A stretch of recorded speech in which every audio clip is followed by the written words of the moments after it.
pour le chercheur pur, qui fait de la recherche fondamentale, qui ne s'intéresse pas à l'université et qui ne s'intéresse pas aux affaires de la cité, sa recherche, c'est important que ce soit lui qui la détermine et la dicte et la fasse comme il l'entend, avec du temps accordé à sa recherche. Parce que là, il y a toutes sortes d'impacts, parfois même juste technologiques sur la société. C'est pas tout le temps quelque chose qui a une dimension politique.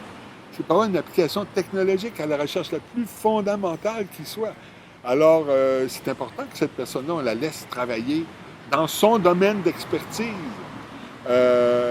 Mais à l'autre bout du spectre, pour celui qui non seulement sort de son domaine d'expertise pour s'intéresser aux questions institutionnelles de sa propre université ou de son propre collège, ou alors même qui va même s'impliquer dans la société, c'est extrêmement important d'avoir ce regard-là parce que il y a, à cause du fait qu'il occupe dans l'institution une position de connaissance, on a d'une manière automatique déjà la fonction qui peut être réalisée par l'autodidacte, mais qui peut être réalisée, qui l'est tout le temps par un universitaire, quelqu'un du collège, à savoir avoir acquis du savoir, puis être une personne qui a un discours articulé.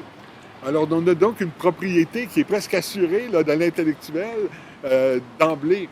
Et si on doit autoriser que ces voix-là puissent s'élever pour critiquer l'institution ou la société, c'est parce que c'est fait d'une manière relativement détachée et pas juste pour défendre un groupe d'intérêts.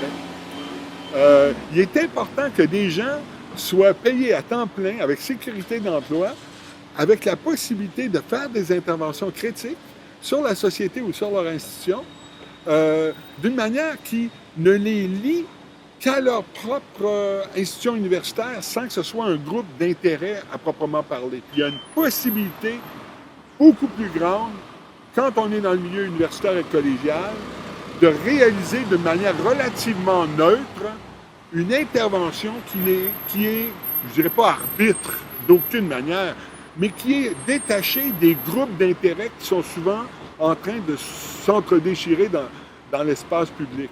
Les gouvernements, les partis politiques, les syndicats, l'intellectuel universitaire occupe une place qui, en principe, lui permet de faire entendre une voix qui est la voix de la population, de citoyens ordinaires. Ça nous préoccupe tous, ça devrait nous préoccuper tous en tant que citoyens, de savoir comment les gouvernements gèrent les choses. Alors, il faut avoir des gens qui puissent se mêler de ça, même si ce n'est pas leur domaine d'expertise. Et alors, il ne faut pas restreindre la liberté académique seulement au domaine d'expertise, comme l'ont fait dans une déclaration officielle l'ensemble de tous les recteurs d'université en 2011. Alors, ce n'est pas une construction, une interprétation. Il y a des textes qui confirment ça. Dans les semaines qui ont suivi, l'Association canadienne des professeurs d'université a fait une intervention pour souligner justement ce manque-là, en critiquant la définition que faisaient les recteurs de la liberté académique en la restreignant au domaine d'expertise du chercheur. Et ils l'ont fait en se rapportant à une déclaration de l'UNESCO qui définissait la fonction de la liberté académique comme impliquant précisément le droit qu'a le professeur à l'université de critiquer son institution. C'est en toutes lettres dans la recommandation de l'UNESCO.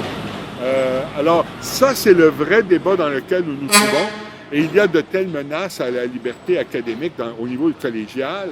Dans plusieurs collèges du Québec, les professeurs se voient interdire le fait d'échanger entre eux par courrier électronique ou sur les réseaux sociaux pour exprimer des différends qu'ils pourraient avoir avec leur institution, au nom de la loyauté, du devoir de loyauté.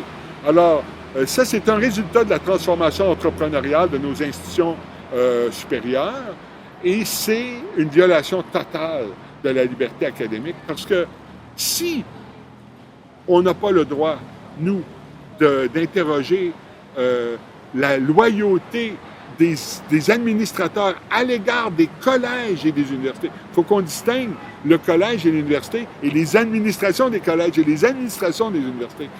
La question se pose de savoir qui va interroger leur devoir de loyauté à eux à l'égard de l'institution. les intellectuels sont là aussi pour ça.